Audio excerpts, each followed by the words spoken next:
네, 정확한 시장 상황 마감 확인해 볼게요. 코스피, 코스닥 모두 다 파란불로 장을 마감했습니다. 코스피는 0.17% 내린 2653.31로 장을 마쳤고요. 코스닥 그래도 오후 내내 빨간불을 켜려고 유지했는데 막판에 초전도체주들의 급락으로 인해서 변동성이 커졌습니다. 다시 약보 합세로 마감하며 864.07포인트로 장을 마쳤습니다.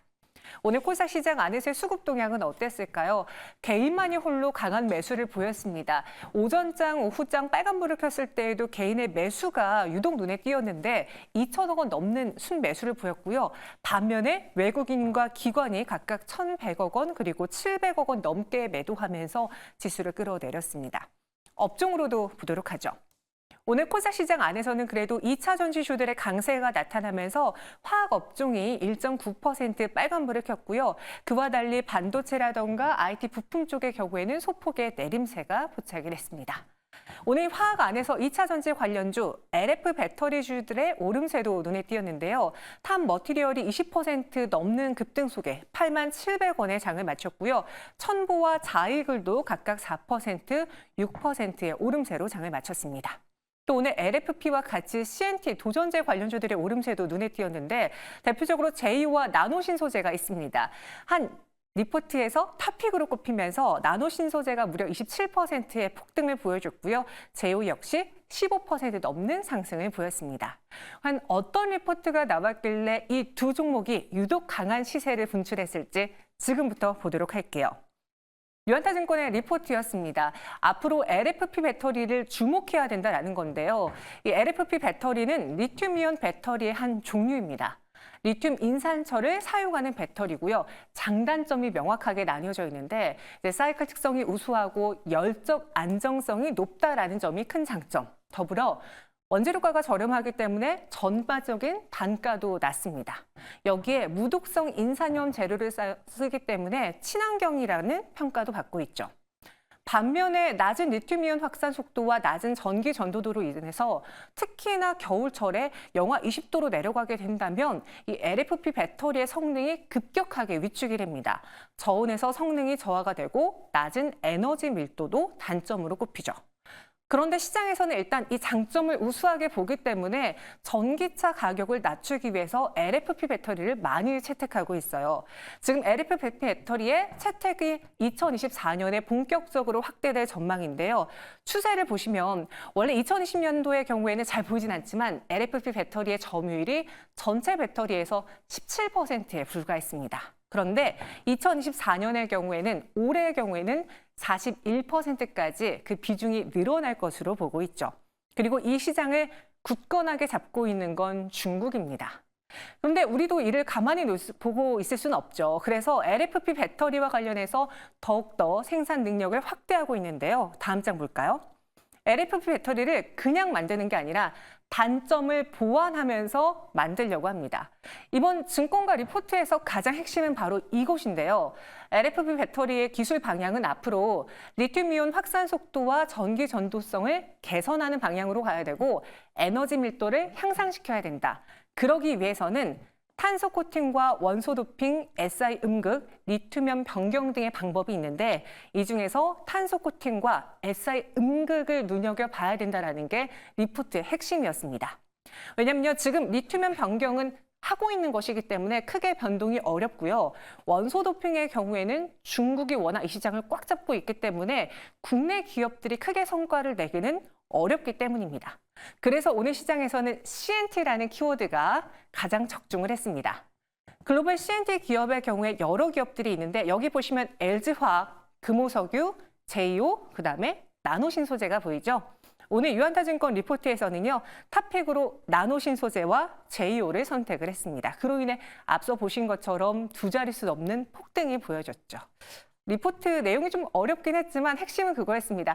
LFP 배터리 시장이 점점 커지고 국내 기업들도 이 시장에서 선점하기 위해서 생산 능력을 확대할 것이다. 그렇다면 누가 수혜를 볼 것이냐? 이 CNT, 탄소 코팅과 관련된 나노신소재와 제이오다라는 게 한 줄 평이었습니다. 매니저님, 전반적인 이 흐름을 봤을 때 오늘 LFP 배터리와 CNT 도전제 관련주들의 주가 상승을 유도한 게 좀 맞는 것 같은데요. 네. 어떻게 보셨습니까? 저도 오늘 샀습니다. 네, 저도 오늘 담았습니다. 네, 명확하시네요. 오늘 아침에도 오늘 시장에 대한 이슈는 LFP, 리튬 관련된 기업이라고 오늘 아침에도 시장 분석했을 때도 언급을 해드렸고 거기에 따라서 또 오늘 종목을 하나 담았는데 다행히 또 오늘 또 수익권으로 마감을 했네요.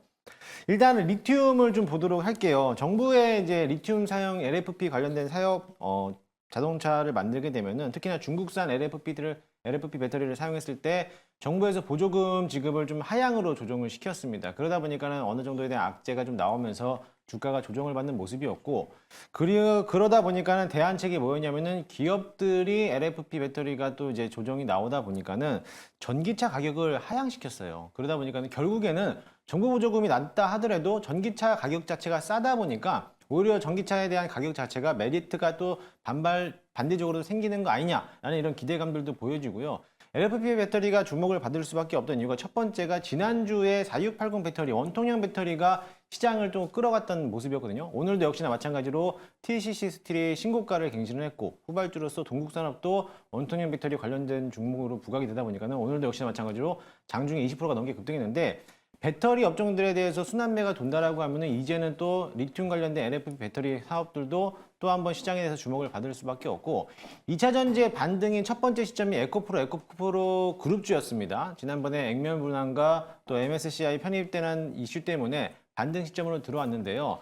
사실 이 리튬 관련돼서 국제 가격 리튬을 본다라고 했을 때 연간 하락률이 마이너스 76%입니다. 고점 대비해서 엄청나게 많이 떨어졌죠. 주가로 치면은 거의 한 80% 이상 가까이 주가가 조정을 받았는데 또 한 달 새에 대한 이제 국제 리튬 가격을 또 살펴보면은 약 2% 정도 또 올라왔다라는 거예요. 그러면 이제 어느 정도 리튬 가격들도 저점에서 바닥권을 찍고 나서부터 이제 다시 한번 가격이 상승할 수도 있다라는 좀 기대감을 가지고 있기 때문에 거기에 대한 반발 매수세가 좀 들어왔다라고 보여지고요.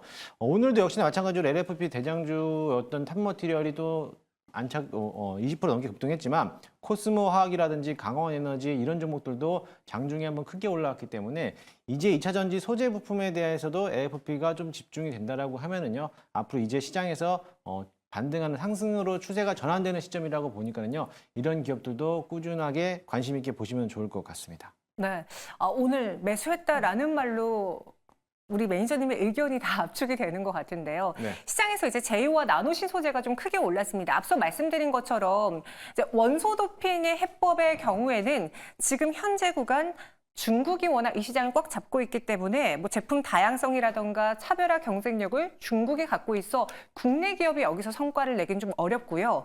리튬이온 변경 역시도 기존 적용 방식이 가장 우세하기 때문에 여기서 당장 뚜렷한 방향성이 보이지 않는다.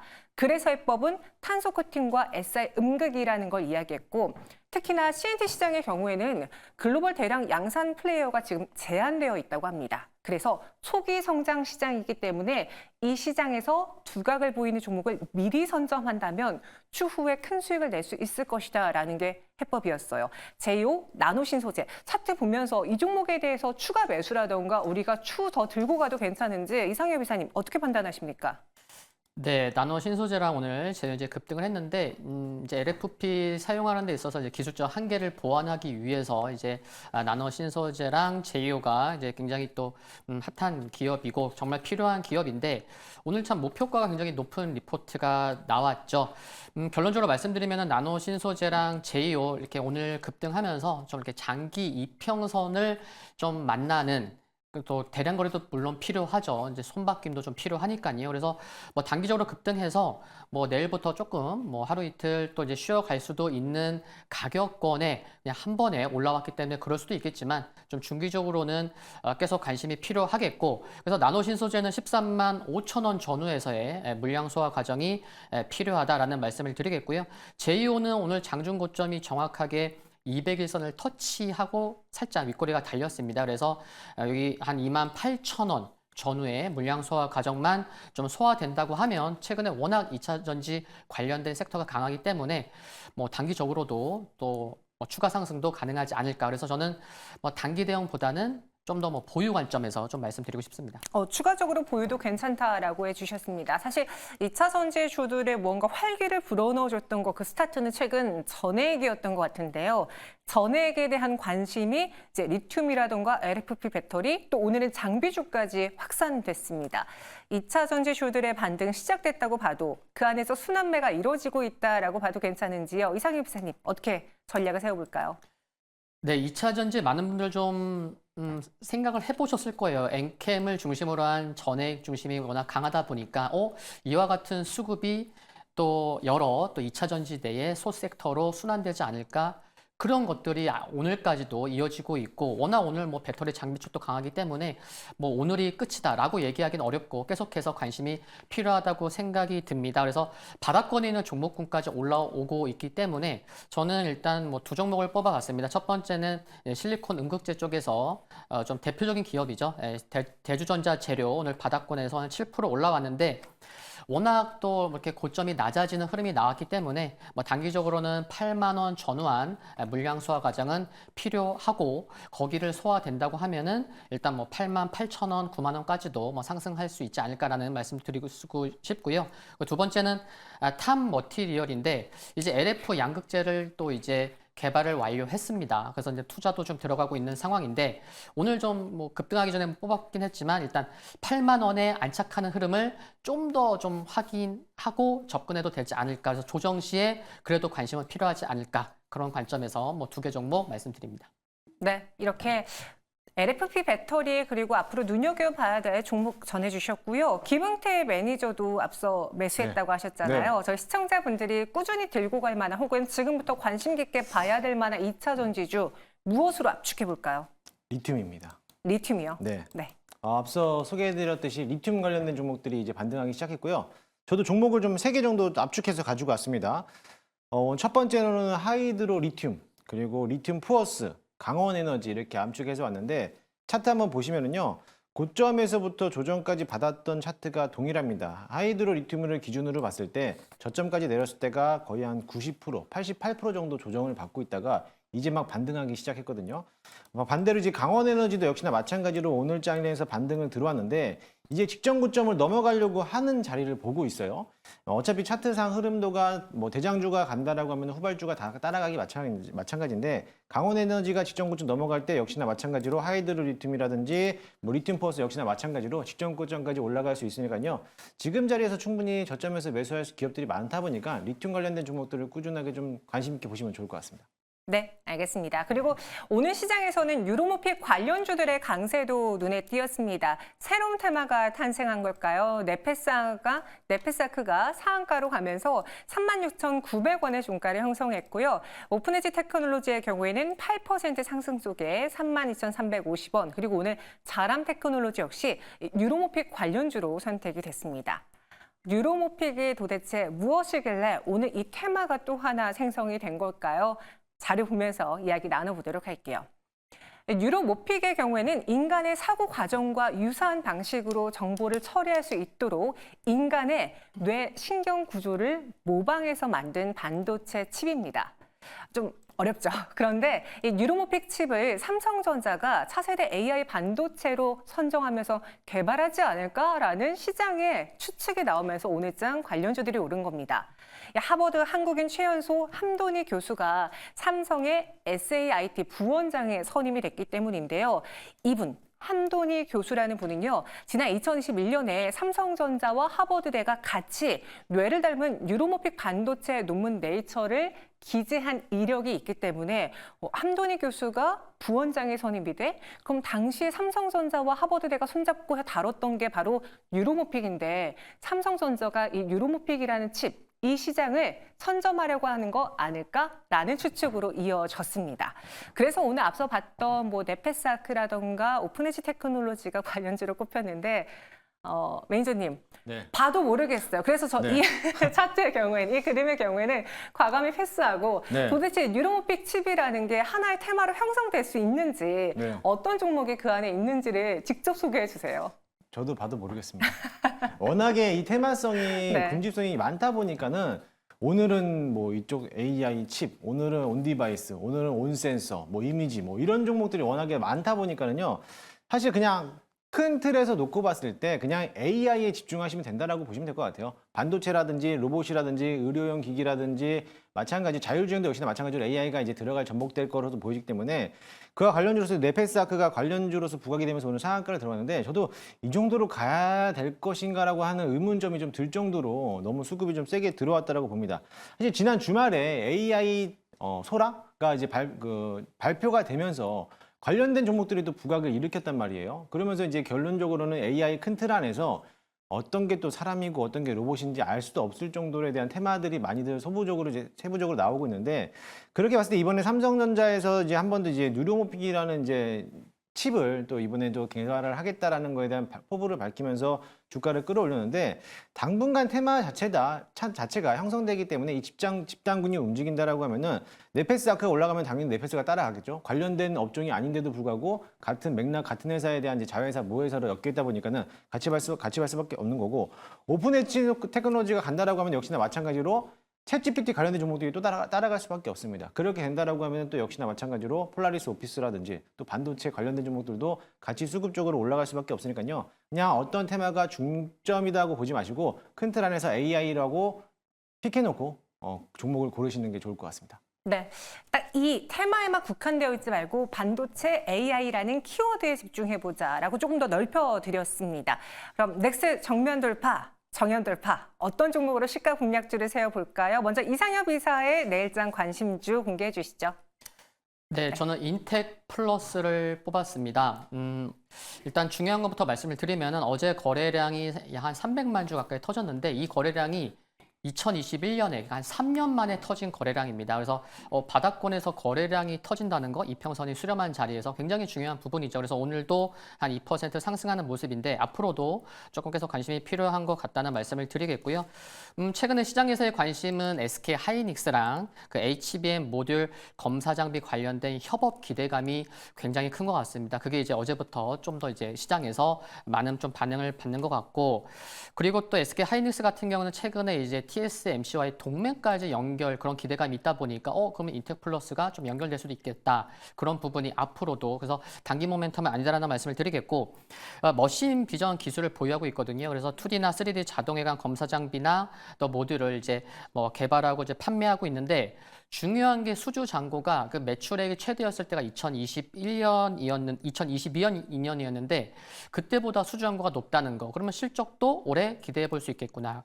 그래서 꾸준한 실적이 좋다가 작년만 좀 적자였지만 올해는 다시 한번 실적도 기대가 된다는 거 중요한 것 같고요. 그래서 현재 좀 거래가 너무 많이 터지면은 단기 급등이 아니면 좀 쉬어갈 수도 있거든요. 그래서 그런 것도 좀 감안하시면 좋겠고, 목표가는 42,000원, 손절가는 33,500원 말씀드립니다. 네, 첫 번째 시가 공략주 인텍 플러스 소개해드렸고요. 이어서 김은태 매니저의 내시초가 공략주는 무엇인지요? 네, 오늘 저 AI 관련주를 하나 가지고 왔고요. 상장된 지 얼마 안 된 종목이기도 합니다.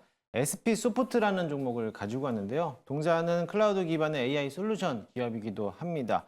최근에 AI 소라가 발표가 되면서 관련된 종목으로서 급등하면서 AI에 집중되는 모습으로 보일 수가 있는데 상장하고 나서부터 이틀 연속 상한가를 기록을 했어요. 오늘 윗꼬리를 달긴 나왔지만 투자 경고 종목으로 지정되다 보니까는 아무래도 오늘 물량이 좀 쏟아져 나오는 것으로 보여지는데 한 차례 더 한 번 더 급등하지 않을까. 어차피 매물벽을 소화하는 과정이기 때문에 직전 고점에 있는 매물벽이 많이 없다라고 본다라고 하면은 충분히 한 차례 더 큰 폭으로 상승할 수 있으니까요. 그 점 참고하시면서 대응하시면 좋을 것으로 보여주고요.